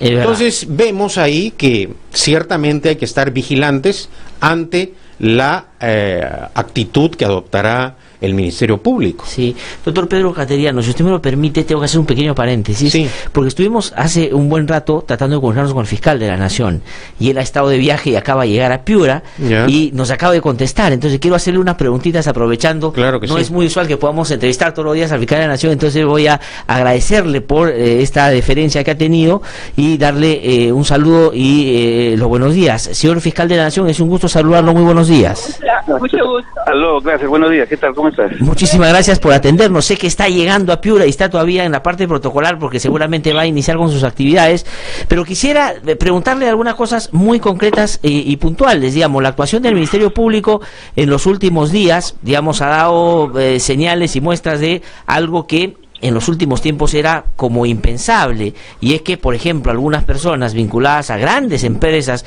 que se consorciaron con Odebrecht en su momento, hoy están ya en una situación de prisión preventiva porque el Poder Judicial ha estimado conveniente el pedido del fiscal Hamilton Castro. ¿Cuál es su comentario en general sobre eso? Porque, digamos, la interpretación de un sector de la política, sobre todo el fujimorismo, es que, a propósito de que lo han acusado usted constitucionalmente, lo buscan acusar, es que ustedes se han puesto ahora a trabajar en este tema y solo significaría eso. Y lo que han dicho, digamos, Hamilton Castro, y usted creo que en algún momento también, más bien tiene que ver con una labor paciente que viene atrás. ¿Qué habría que decir sobre esto? Bueno, ese es el resultado de las investigaciones a las que ha llegado el doctor Hamilton Castro y todo el equipo, ¿no? No se trata de algo improvisado, apresurado, ni nada por el estilo. Son los tiempos de la investigación, que para algunos puede ser un poco lento, pero para el fiscal está en su línea de trabajo, ¿no? De tal manera que no, yo diría más bien que se está avanzando bien, estamos trabajando en una línea planificada, estratégica, y estos son los resultados, ¿no? Ahora, y la consecuencia, desde su punto de vista, en torno a lo que en el Congreso se argumenta para buscar, digamos, sacarlo del cargo e inhabilitarlo, de que ustedes no están actuando diligentemente con ese sector de empresarios vinculados a Odebrecht, digamos, trae ya abajo ese argumento, y cree usted que debería desestimarse si es que ese fuera, digamos, el interés. Sin embargo, digamos, ya usted lo ha dicho en otro momento, usted no tiene nada que ver con la investigación directa, pero ¿debería ya esto dejarse de lado? Bueno, fíjense, una investigación como esta y los resultados de ahora de pedir prisión preventiva no se hace de la noche a la mañana, pues no se hace improvisadamente, toma su tiempo, hay que verificar datos, informaciones, una serie de cosas, de manera que yo creo que los fiscales trabajan bien y ciertamente pues los argumentos que sustentan la denuncia caen por su propio peso, no tienen un mayor sustento. Yo estimo que en su momento se desestimará todo lo que se atribuye en mi contra, ¿no? De acuerdo, pero digamos, ¿diría usted que estos claros ataques, y así lo ha considerado un sector importante de la población del Ministerio Público y a usted en particular, han logrado en el Ministerio Público más bien fortalecer y superar algunas tensiones, discrepancias internas que podría haber sobre estas propias investigaciones, y van a responder intensa y firmemente frente a esos embates, investigando profundamente sea quien sea el que aparezca en las investigaciones? Bueno, esto ha permitido unir más a todos los fiscales del país, especialmente los fiscales que están llevando los casos más importantes del momento. Fíjese, ayer hubo una conferencia en la Fiscalía donde participó el ex fiscal general de Brasil, Janot, sí, y dijo algo interesante, ¿no? Dijo que en las investigaciones sobre el caso de Odebrecht muchos fiscales de distintos países se habían unido. Brasil, Perú, Colombia, Panamá, Argentina y otros. Y por el contrario también hubo una reacción adversa a las investigaciones, ¿no? Es decir, las personas involucradas con este tipo de delitos, este tipo de delincuentes también se han unido.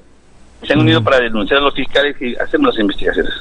Es bastante curiosa esa apreciación, pero cierta, ¿no? Sí, ahora, pero hay otro dato también, doctor Pablo Sánchez, que es muy importante poner en relieve, y tiene que ver con en los países donde se ha venido investigando casos de corrupción, donde la política o los políticos han estado involucrados, es que de ahí han venido ataques feroces. En Argentina, por ejemplo, con la Procuradora General, en Panamá, por ejemplo, aquí eso en es lo que Perú. le estoy diciendo. Sí. Eso es lo que estoy diciendo, Exactamente eso. Claro, denuncias, cuestionamientos y una serie de cosas. Ya, de acuerdo, pero a lo que voy es, por un lado, digamos, los fiscales generales o los pares suyos han entendido que por ahí va un poco los ataques y se han unido para también tener una apoyo, digamos, internacional a la función que ustedes desarrollan. Pero lo que yo resalto es que ahí donde en los países donde la política está siendo interpelada, el mecanismo es tratar de presionar y sacar a los titulares de estos organismos para justamente evitar que las investigaciones se den. Eso es lo que está pasando en el Perú. Así es, y nosotros lo que estamos haciendo solamente es fortalecer nuestra autonomía y nuestra independencia en el trabajo, ¿no? Ajá, pero lo escucho tranquilo, no preocupado. Yo pensé que, digamos, podría esto preocuparlo, asustarlo, tener a un Ministerio Público de repente un poquito más a la defensiva, y no, en realidad están, lo siento, tranquilo. Bueno, nosotros somos fiscales tranquilos, no tenemos miedo.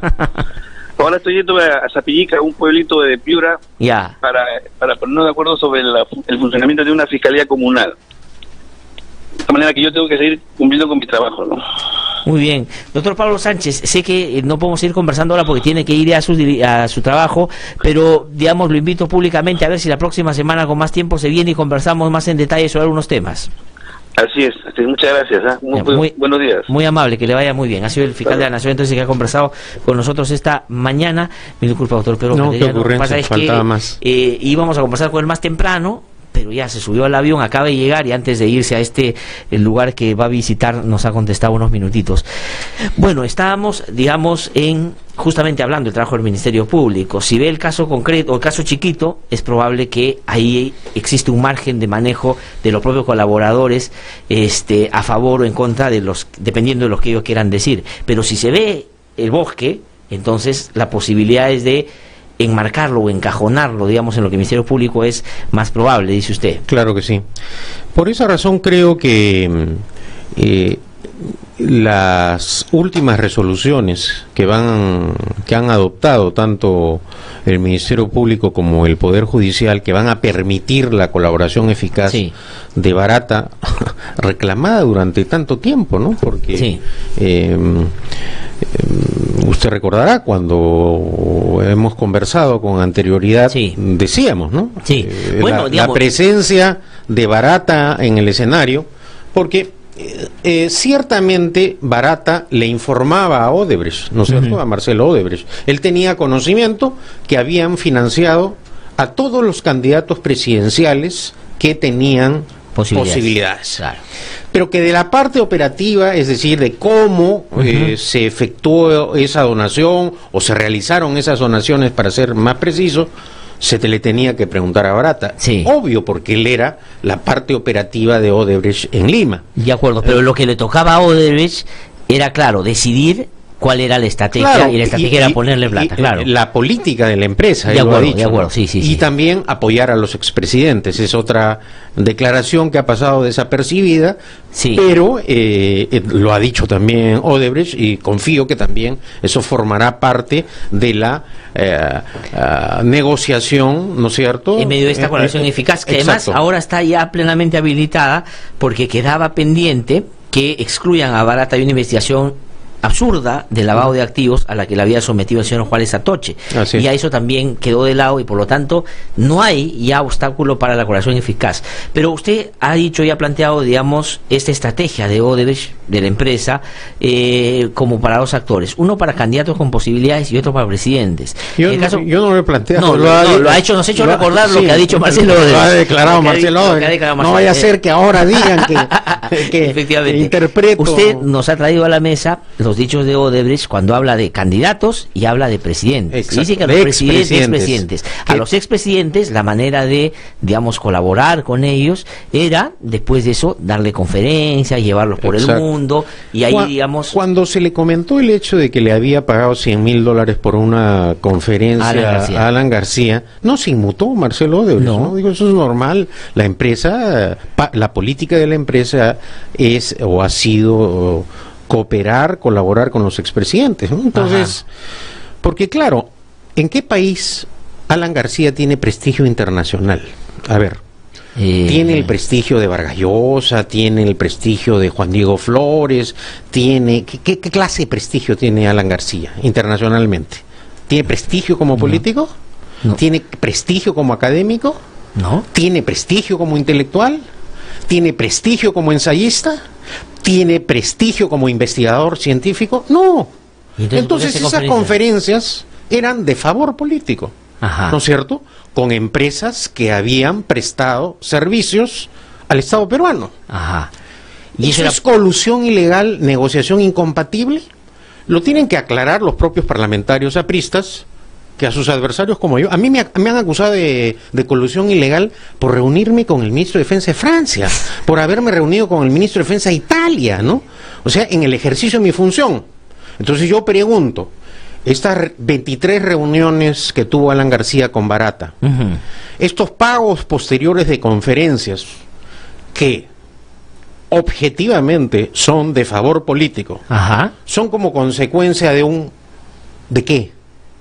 ¿De qué? Eso es lo que hay que aclarar. Sí, claro, porque ¿no? Digamos, yo también porque son $800,000, claro, ahora, en medio de este mar de millones, ¿no? Ya vemos como, por ejemplo, a los aliados electorales de Alan García en el Callao, les dieron $2 millones. Sí. Entonces uno se pregunta, si a los aliados electorales de Alan García, de Chimpún Callao creo que era la fuerza, ¿no? Vaya aliados, ¿no? El vicepresidente de la fórmula de García era de esta agrupación electoral. No, pero además, claro, en el último proceso electoral se juntaron con Vamos Perú, que era ya la nueva etiqueta de ese sector. Quiero terminar la idea, ¿no? Si a los aliados electorales de Alan García les daban $2 millones para elecciones regionales, al APRA en 30 años Odebrecht nunca le dio un manguito en 30 años. ¿Y usted cree que quién le puede creer, ¿no es cierto?, a Odebrecht cuando dice que le dio a todos menos a Alan García? Ahora, esa manera cuidadosa de referirse a García, digamos, dando pie también a que tienen una relación de antaño, porque Odebrecht ha dicho, conocía a mi abuelo, conocía a mi papá, se conocía conmigo.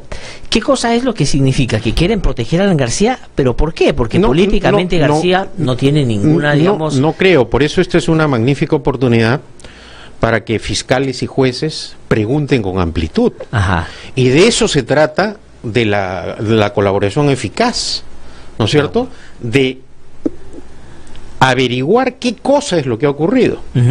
Porque claro, esto que usted acaba de mencionar, como dicen aquí en las redes, sería pues la concreción o la materialización de la plata llega sola, digamos, cuando García en algún momento dice, bueno, cuando tú sales de la presidencia, la plata como que llega sola, se puede estar refiriendo a toda esta gente que empieza a buscarte para, digamos, poderte devolver, comillas, el favor que le diste cuando estuviste o en campaña, ¿no? O en campaña, digamos que es la otra, la campaña, o te hacen conferencias, o te pagan tu campaña, o te regalan un Cristo aquí en la Costa Verde, en fin, todas esas cosas tienen que ver con una particular relación que él tenía con la gente de Odebrecht, ¿no? Bueno, la relación es indudable, ¿no? Negar la relación de la empresa Odebrecht con Alan García es simplemente creer que somos un país de desinformados, de gente que no tiene conciencia cabal de lo que ocurre, ¿no? Entonces, por eso digo, esta oportunidad la tienen los fiscales y los jueces de aclarar los hechos. Digamos, si uno evalúa... a ver, vayamos por partes. El tren eléctrico. ¿No es cierto? El tren eléctrico fue llevado adelante violando la normatividad legal vigente. Se dio un decreto de urgencia manifiestamente inconstitucional. Para declarar un interés nacional. Claro. Que gracias al apoyo de Keiko Fujimori y Alan García nunca se le investigó. Pero lo concreto es que esta obra emblemática, en los dos gobiernos de Alan García, se han descubierto sobornos. En el primer caso, en el primer gobierno, el soborno de Siragusa. Y ahora en su segundo mandato, los sobornos que han pagado a viceministros y dirigentes del gobierno de Alan García. Entonces, acá hay algo que no concuerda. ¿Cómo? Si Alan García tenía esta magnífica relación con Marcelo Odebrecht y con Barata tenía una relación fluida. Muy fluida, ¿no? ¿Cómo nunca Odebrecht le dijo a Alan García, oiga señor, acá hay problemas, o sea, ¿no? O me están cobrando coimas a funcionarios, ¿no es cierto? Claro, o sea, hay un señor que se apellida Cuba, que está en el Ministerio de Transportes, que es viceministro, que es el que nos pide plata cada vez que hay que avanzar con eso, y nosotros no queremos pagar porque consideramos que hay que hacer... No o la otra interpretación es, bueno, están pidiendo seguramente para algo por orden de alguien, ¿no? Porque como se presentaba García como el supergobernante que lo sabía todo, que lo hacía todo y que controlaba todo, esa deducción también se puede sacar, ¿no? Es decir, como me está pidiendo el viceministro de Alan García, no me voy a atrever a insinuarle que si es iniciativa de Luyo o de y compañía, o si simplemente es alguna sugerencia. Pero eso formará parte, repito, de la indagación fiscal y judicial que se tiene que realizar. Pero si uno empieza a ver los otros casos de presidente, por ejemplo el caso de Alejandro Toledo, el caso de Alejandro Toledo yo creo que expresa la metodología Odebrecht para relacionarse con el poder en los países donde quería. Iba a la cabeza, porque lo que quería era la cobertura los 5 años para poder ganar en las adendas y en las renegociaciones. Y Cuba no le podía dar eso, o sea, Cuba no tenía esa capacidad, él en sí mismo. Pero ojo, ¿cuál era la técnica que emplearon en el gobierno de Alan García? Se presentaban, y esto lo ha dicho Barata, ¿no es cierto? No, lo han dicho los funcionarios, los ejecutivos brasileños. A nosotros nos buscaron para decirnos que íbamos a ganar, pero que presentáramos la oferta más barata. ¿No es cierto? Y luego, con la técnica, de las adendas, entre comillas, de las adendas, se regularizaba todo. De acuerdo. Entonces, claro, eso no generaba sospechas en la Contraloría, ni en el Parlamento, ni en ningún lado, porque la técnica era, oye, te doy la obra, pero presenta la propuesta más barata económicamente, más atractiva, y después ya nadie la va a cuestionar, nadie va a decir, porque en el Perú, curiosamente, cuando se presentan en las licitaciones, el gran argumento es la más barata, claro, pero con la técnica aprista de las adendas salían los sobornos, el aumento de la obra, etcétera. Y eso se ha descubierto en el proceso de adjudicación del tren eléctrico durante el gobierno de García. Entonces, pero el que te ayudó a ganar la licitación no tenía la capacidad y el poder de garantizarse las adendas. El único que podía haberte garantizado las adendas era quien manejaba el gobierno. Y tampoco, creo yo, de ir y decirles, oye, tú vas a ganar, ¿no? O sea, no, claro. Eso es algo que se tiene que investigar, sin duda. O sea, la pregunta que nos debemos hacer es, ¿más poderoso era Luyo o más poderoso era Cuba que Alan García en su gobierno? Imposible, ¿no? Pero a ver, vayamos a la lógica alanista y de Müller y del Castillo. El hombre más poderoso durante el mandato aprista era Luyo, era Cuba, eran los más poderosos, los que decían. O sea, los que se pasaban por encima del presidente. ¿Tenían más poder que Alan García? Difícil de creer, ¿no? Bueno, entonces eso es algo que hay que investigar con firmeza y precisión a nivel fiscal y judicial. Ahora, pero ¿por qué el ámbito fiscal actúa un poco más lento que el sentido común y la lógica en estas cosas, teniendo en cuenta también la trayectoria de los antecedentes de los personajes, ¿no? Porque Alan García no tiene ningún apremio fiscal, O sea, digamos, bueno, nada, ni Keiko Fujimori, nada. Fujimori. Por esa razón se generan pues estas dudas, ¿no? Porque en un Estado de Derecho la ley se aplica de manera igual para todos, ¿no? Que era un poco lo que se sostenía cuando empezó la investigación. ¿Por qué la rudeza de fiscales y jueces con determinadas personas y por qué esta actitud tan blanda ante otros personajes? Y eso ha generado en algún momento desconfianza tanto en el Ministerio Público como en el Poder Judicial. Ahora, pero el hecho de que, por ejemplo, ahora directivos de empresas que estuvieron consorciadas con Odebrecht y que, digamos, no solo tienen el poder por la plata que tienen esas empresas, sino tienen poder mediático, son dueños de medios de comunicación, hoy día están presos. Entonces eso se presenta como aquí la justicia actúa con todos de la misma manera. ¿Cree que eso equipara el piso o es que, digamos, hemos saltado a la responsabilidad empresarial para no seguir indagando sobre la parte política que todavía hasta ahora no se ve? Bueno, esto genera una serie de posibles escenarios, ¿no? Ya nadie habla, por ejemplo, del tema de la letona, de la congresista letona, de las declaraciones de la congresista letona. Ya prácticamente el fujimorismo se ha dedicado a borrar esas declaraciones. Acá el tema es, creo, complejo. Ajá.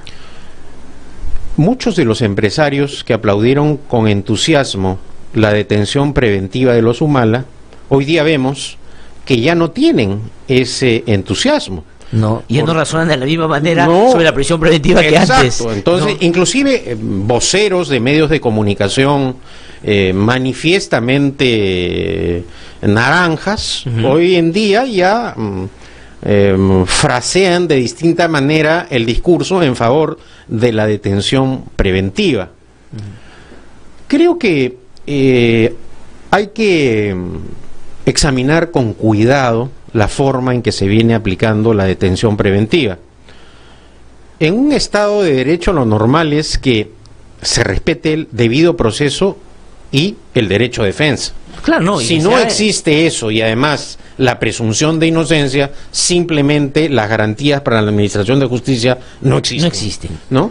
Entonces, la aplicación de la detención preventiva debería ser la excepción y no la regla, como aparentemente está ocurriendo ahora. Yo creo que eso está pasando, es que como ya le metieron a unos, tienen que empezar a meter a todos. Es que no había manera, no había manera. Si no se les aplicaba a los empresarios la detención preventiva, el caso de los Humala ya iba a ser demasiado problemático. Ahora, pero eso es perverso, porque finalmente, claro, digamos, no porque tú te equivocaste en un caso a una prisión preventiva cuando no correspondía, entonces ahora a todos. Y creo que hemos conversado aquí con usted, en el caso de Keiko Fujimori y todo, si en algún momento le dieran prisión preventiva, debería la justicia evaluar si hay alguna manera de ponerle un recaudo sin llevarla a la cárcel. En todos los casos debería ser así. Pero ahora están aplicando a todos, porque la defensa no es igual en prisión que fuera de prisión, sin duda, naturalmente, sin duda. Ahora, es curioso, ¿no? Porque el interés de los medios de comunicación ha sido impresionante, ¿no? Transmitiendo en vivo y en directo la diligencia judicial. Yo me pregunto en qué país del mundo un juez a las 4 de la mañana con transmisión en vivo y en directo resuelve una detención preventiva. ¿Eso está dentro del estándar internacional? ¿Cumple el rigor de un proceso de administración de justicia neutral, equilibrado, respetuoso de la Constitución y la ley? Yo sé que esto no es popular hoy día. Concepción Carguancho se ha convertido, una especie, digamos, del Paolo Guerrero del Poder Judicial. Ajá, ¿no? ¿Y usted cree que no? Y yo creo que hay que tomar las cosas con calma. Ajá. Que estos aplausos me recuerdan mucho el mareo público y ciudadano que existía después del golpe del 5 de abril. Ajá. Yo creo que los jueces están obligados a ser neutrales. ¿Y usted cree que por los casos y yo como creo que en algunos casos no lo está haciendo? Yo creo que en algunos casos la presión pública y mediática está influyendo y creo que hay que alertar esta peligrosa situación. De otro lado, vemos que la celeridad con la que actúan algunos jueces no la tienen otros, ¿no? Pónganos un ejemplo. Yo le pongo un ejemplo, por ejemplo, conocemos alguna actuación judicial de los vocales de la Corte Suprema resolviendo a las 4 de la mañana detenciones preventivas. No, ninguna. ¿No? Entonces, claro, José Graña es amigote de Alan García, ha hecho negocios, ha incrementado, con Alan García. Entonces, no es cuando se dice Pepe Graña lo saludaba. Los grandes abrazos. Más, yo puse un ejemplo el otro día que recordaba. Hace una investigación Graciela Villasís del Comercio hace algún tiempo y logra determinar que en la época de Alan García, en el tema de la carretera interoceánica, se incrementa en 1.900 millones por adendas el precio inicial. Y ella le pregunta a Alan García y le dice: señor Alan García, estas adendas, 1.900 millones, ¿qué tiene que decir? Y dice: pregúntale a Pepe Graña. Le dice, dando señal. Pero no se trata del caso de Graña y los otros empresarios, ¿no? Se trata de que se administra que se administre justicia respetando la Constitución y la ley. Sí.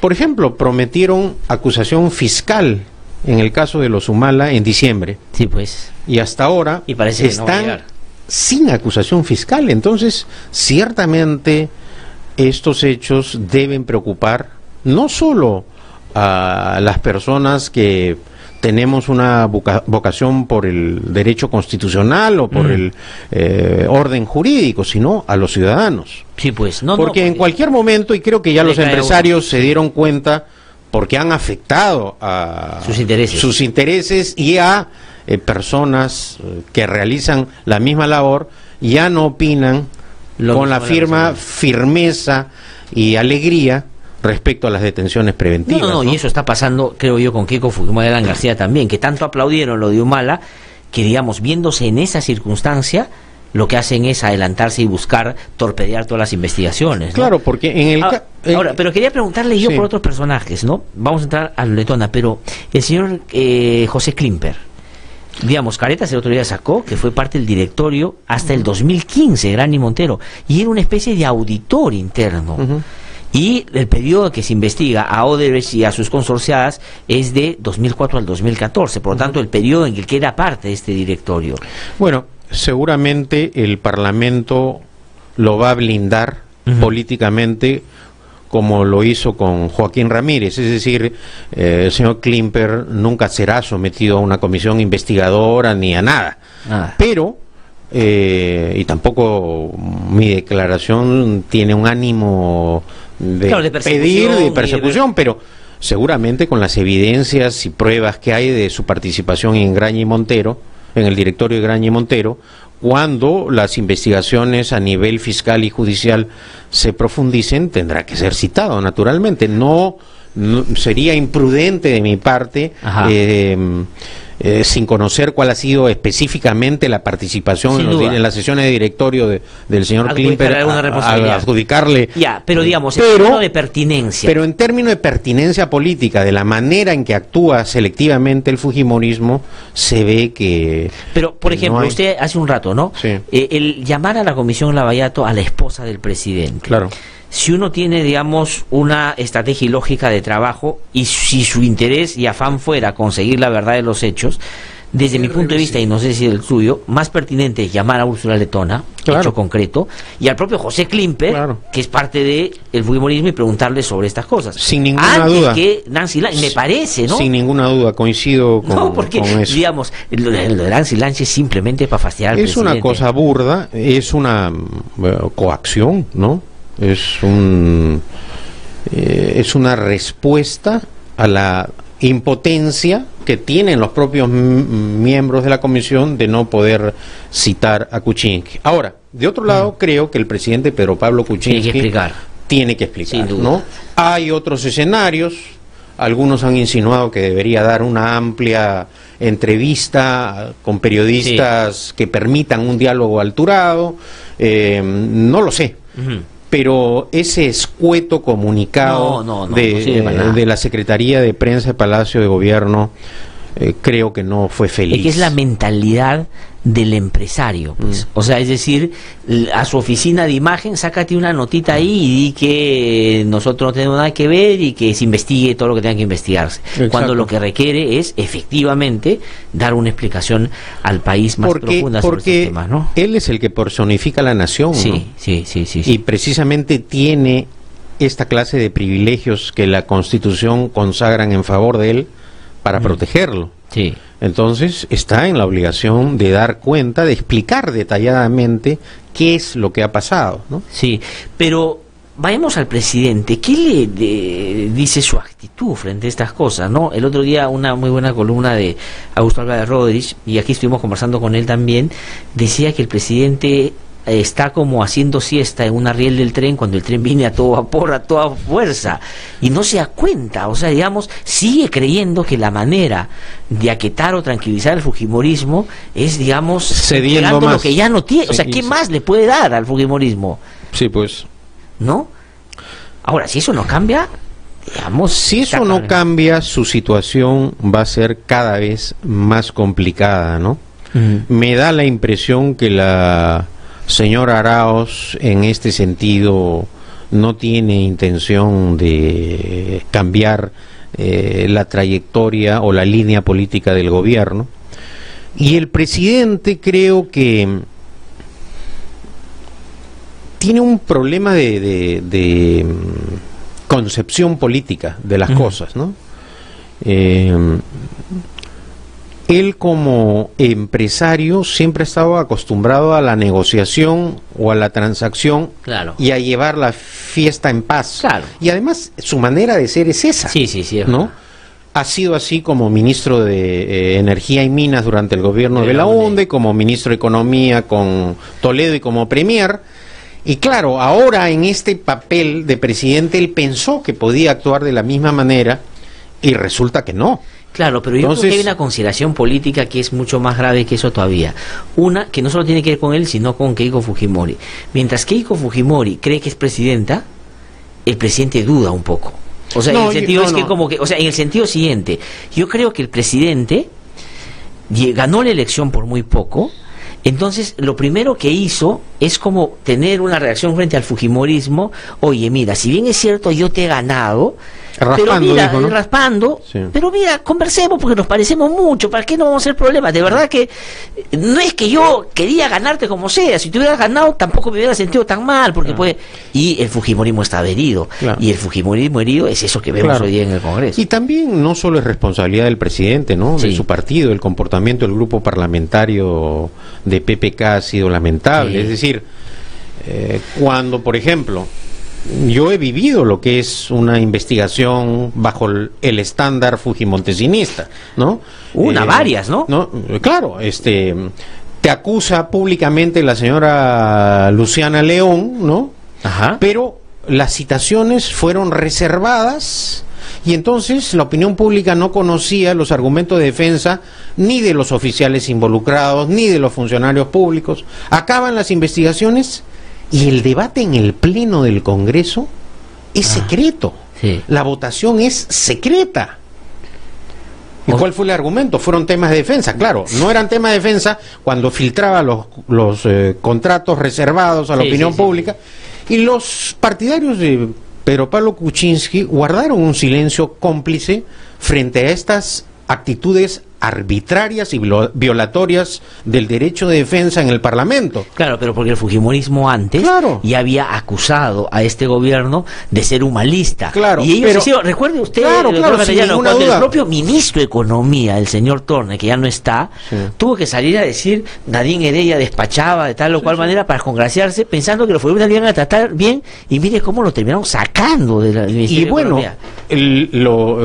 Ellos ingenuamente creyeron que nunca los tratarían así, y hoy día vemos cómo tratan al presidente de la República, a su esposa, a los ministros. Es decir, hay una cuota de corresponsabilidad de los parlamentarios. O sea, la crisis no solamente se debe a Pedro Pablo Kuczynski, también hay una responsabilidad de los dirigentes y parlamentarios de su agrupación política agonizante, diría Ahora, yo, ¿no? pero yo diría también que dentro del propio grupo de Pedro Pablo Kuczynski, tanto en el Congreso y sobre todo en el Ejecutivo, hay más, digamos, hay varios que tranquilamente podrían haber estado en el gabinete de Keiko o habían estado, digamos, pululando por ahí si Keiko ganaba la elección. También hay como en un sector ese, digamos, no voy a decir ADN como el caso del fujimorismo, pero digamos esa simpatía por esa manera de hacer las cosas como bueno, hay un caso que es muy notorio, el del señor Olachea, ¿no? Sí, pues, ¿no? Él militante, ¿no es cierto? Es más, ya eso, inclusive yo sé que estuvieron discutiendo la posibilidad de que él pueda ser premier después de la salida de...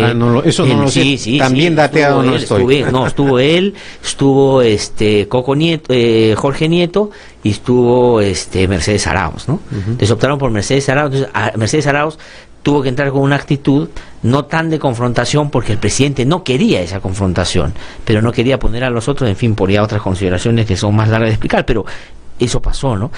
Y ahora, si es que empiezan a impulsar la figura de la vacancia, por incapacidad moral tendría que ser, porque esa es la única que la Constitución está prevista, que no tiene que ver con que no convoque elecciones, que cierre el Congreso, en fin, la única podría ser por incapacidad moral. ¿Y qué pasaría ahí? Tendría que ser el presidente y asumir el vicepresidente. es lo que establece la Constitución, naturalmente. No quiero ponerme en ese escenario, ¿no? Pero yo digo, por eso es que hay que entender, o había que entender las acciones bravuconas del fujimorismo desde esa perspectiva, porque el golpe que le dieron a Martín Vizcarra era preparando para un escenario de esta naturaleza. Claro. No les interesaba el ministro de Transporte, les interesaba cortarle la cabeza al vicepresidente. Así es. Porque eso es lo que la gente, yo digo, hay que explicarle. Si el presidente deja, va a entrar Martín Vizcarra lo van a sacar en un 2x3 por el tema de Chinchero. ¿Cómo es posible que ahora sea? Y a la señora Arauz le inventarán, ¿no? Sí. O sea, ese es el peligro. La gente cree, sin ninguna duda, porque ellos revisten todo esto. Por ejemplo, Vilcatoma dice, pero ¿acaso el vicepresidente no es tan legítimo como el presidente? Él puede gobernar, tiene una buena relación. Bueno, la actitud de la congresista Vilcatoma es manifiestamente contraria al orden constitucional, ¿no? Claramente. Sí, no, o sea, lo que está buscando es romper el Estado democrático. O sea, a un presidente no se le puede sacar porque hay algún elemento que parece lo vincula con acto de corrupción. Si eso fuera así, tienen que acusarlo después de que sea presidente. Y además, intentar vacar al presidente de la República sin sustento sería sumamente grave, ¿no? Estaríamos a puertas de un segundo golpe de Estado del fujimorismo, esta vez desde el Parlamento, ¿no? No es tan fácil tampoco vacar al presidente de la República, es decir, una acusación política no es argumento suficiente para tramitar una vacancia al presidente de la República. Ahora, yo escuchaba a Vilcatoma, avalada por un sector del fujimorismo, decir inclusive, ¿ha visto usted las encuestas? Tiene 23%, la gente no lo quiere. O sea, si el argumento va a ser que las encuestas dicen, hay que cerrar el Congreso, hay que cerrar el Congreso, hay que cerrar el Poder Judicial. Es que ese siempre ha sido el argumento fujimontesinista. Si nosotros recordamos, cuando se produjo el golpe de Estado del 5 de abril del año 92, ¿cuál era el argumento de defensa que empleaban los fujimontesinistas? Que las encuestas habían aprobado el cierre inconstitucional de la Cámara de Diputados y de la Cámara de Senadores. Y de eso se valió Fujimori para decir, estos no colaboran.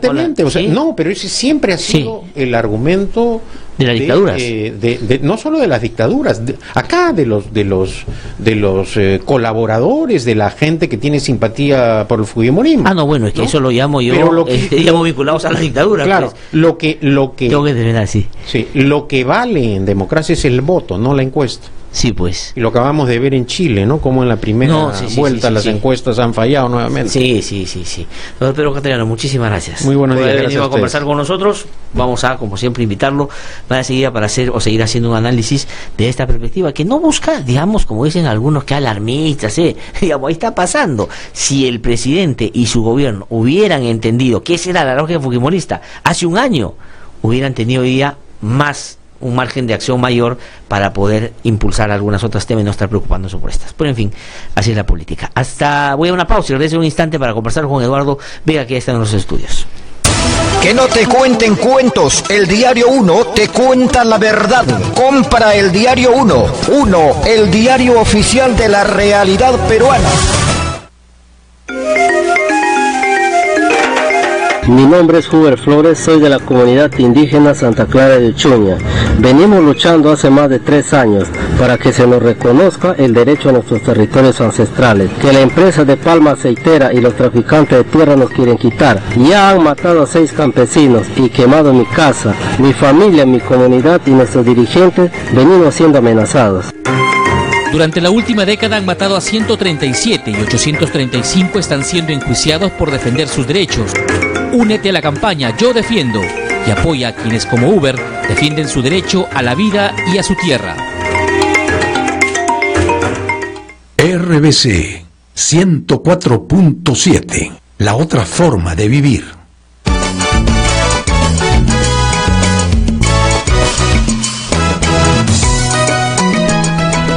Son las 8:49 de la mañana. Estamos de vuelta aquí en No Hay Derecho. Está ya con nosotros aquí en nuestros estudios. Ha sido víctima del tráfico a esta hora en la avenida Javier Prado, el doctor Eduardo Vega, que como ustedes saben fue defensor del pueblo, muy buen defensor del pueblo. Fue presidente también, por encargo del presidente de la República, de la Comisión de Integridad, que dio, en el tiempo que estaba previsto, lineamientos y acciones muy concretas que había que impulsar para luchar digamos, abierta intensamente contra la corrupción, que es el problema más serio que probablemente tenemos ahora.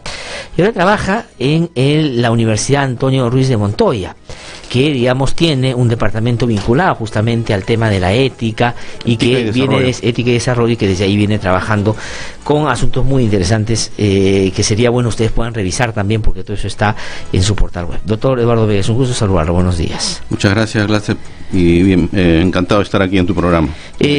Bueno, digamos, ¿qué tendría que decir usted con los en base a su trayectoria, además, sobre todo lo que estamos viendo ahora en torno a la magnitud de este caso de megacorrupción llamado Odebrecht o Lavallato, por decirlo de alguna manera?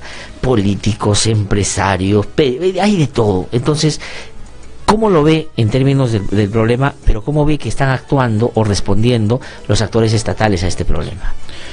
Gracias. Lo primero es que estamos ante una situación realmente complicada, difícil y de unas consecuencias imprevisibles en lo político, en lo económico, en lo social. La confianza ciudadana realmente hacia la clase política es de una desconfianza tremenda, y en lo jurídico, que es finalmente el desenlace de lo que estamos viendo en los últimos días.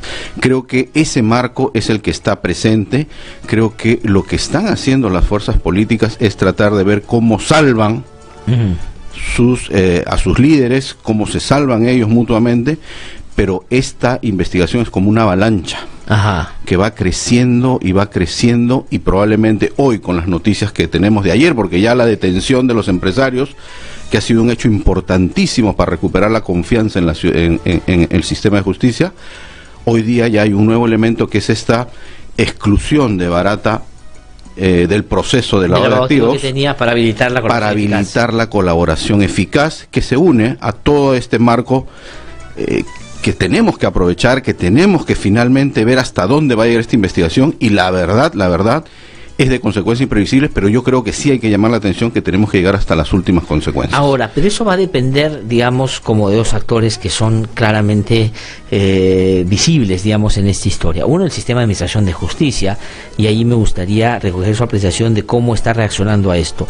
Y la otra es la política, porque una consecuencia, la mejor para el país, sería que esto ayude a sanear y a limpiar la política de aquellos que la malutilizaron para beneficios propios. Pero la otra puede ser, al estar todos contaminados, buscar una manera de aplastar, asustar, atarantar al sistema de justicia para que administre la justicia con distinta intensidad y algunos no caigan. Yo creo que al inicio de estas investigaciones, al inicio de este año, me atrevo a decir que había una especie de pactos, acuerdos implícitos, quizás no explícitos, pero sí muy implícitos, de, oye, esto que no llegue a más, esto que ya, suficiente con 2, 3 investigaciones, pero no más. Pero creo que eso a los políticos se les ha escapado de la mano, y creo que la justicia está haciendo su trabajo. Toma su tiempo, demora.